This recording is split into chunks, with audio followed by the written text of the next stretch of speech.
Rachael Bade is a congressional reporter for Politico. Hi, Rachel. We just heard the president there pivoting from Flynn's guilty plea to Hillary Clinton.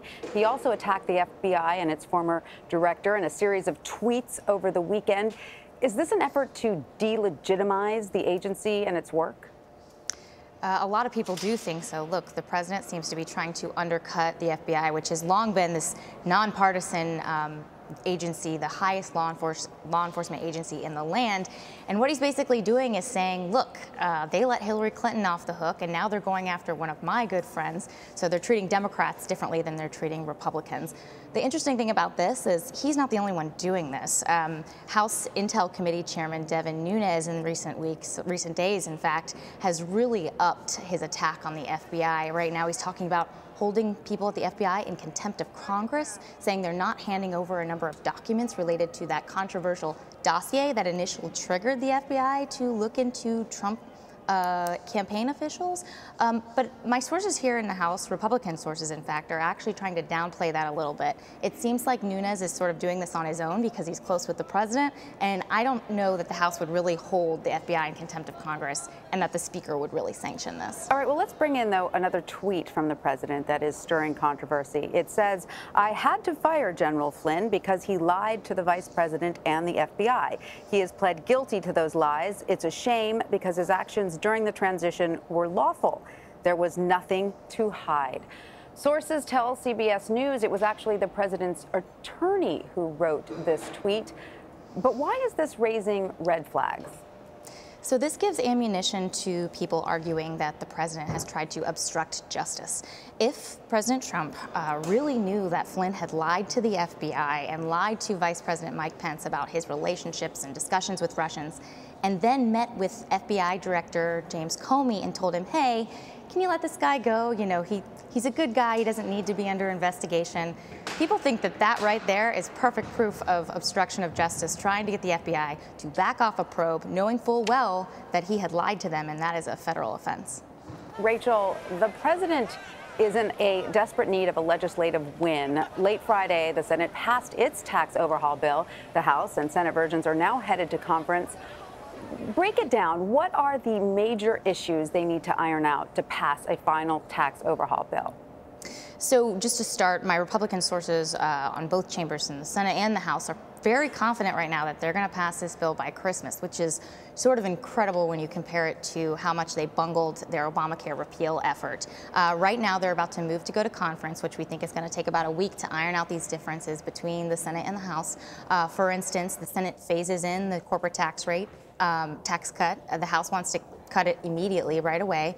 The Senate also keeps a number of taxes aimed at higher income individuals, such as the estate tax and a tax known as the AMT that makes sure wealthier people pay a certain amount of taxes every year. House wants to get rid of those. So they have some issues to iron out, but from what I'm hearing from Republicans, it's nothing that they think they can't do in the next week. So there's a lot of euphoria, I would say, a lot of people getting excited that they're going to do this. You know, the clock is obviously ticking, and they also have to deal with government funding in the next week. So that sort of could throw a curveball in. So it's looking like the president's timeline of Christmas is actually reasonable? It sounds like it. The one thing that could really hold this up, again, is government funding. The government runs out of money this Friday, and we're already hearing Republicans talk about doing a 2-week sort of stopgap measure to kick that into December 22nd to give them more time to hash out a deal with Democrats on how they want to fund the government for the rest of the year. The issue with this is that Democrats want a deal on DACA. They want a solution for these dreamers who have all this uncertainty about what's going to happen to them when this program expires in March. And a lot of them say they are willing to hold the line and block any votes for a government spending deal in order to get this. Now, Republicans can't do this on their own, whereas tax reform, they can do this on majority rule in both the House and the Senate. Spending measures require 8 Senate Democrats. So if they band together and they block the spending deal, we could potentially see a shutdown fight or a shutdown that would definitely throw tax reform for a loop.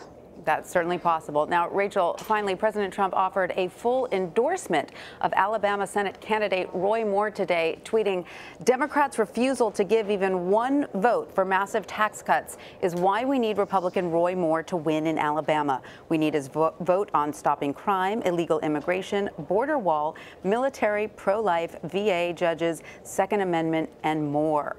Senate Majority Leader Mitch McConnell also had this to say yesterday. I think that at this point, we're just going to let the people of Alabama make their decision. You know what I've said on that in the past. I stand by what I've said on that in the past. The election is a week from Tuesday, and I think we'll just let the people of Alabama decide what they want to do. So that's just a little different than what he said last month when McConnell called for Moore to drop out of the race over those allegations of sexual misconduct. He said he believed the accusers. So my question to you is, if Moore now wins, how complicated is it going to be for him to work with the GOP leaders that wanted him to drop out? Extremely complicated. You just heard McConnell did a total 180 on this. He called for him to drop out and was very much trying to get Roy Moore to do so and step aside so another Republican could step up and potentially win. But now he's saying, let Alabama decide. And basically what you're seeing here is Republicans have sort of decided that they're looking at the writing on the wall in terms of Roy Moore could potentially win and join them in Washington in the coming weeks. So you're seeing them sort of back off this a little bit. The big question, I think, going forward is, will McConnell allow a Senate Ethics Committee to investigate Roy Moore and these allegations?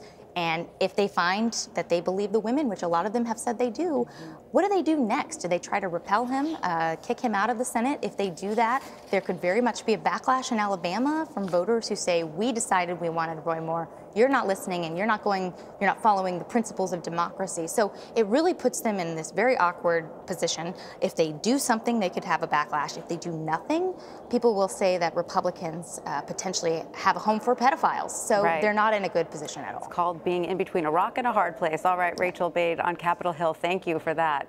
Thank you.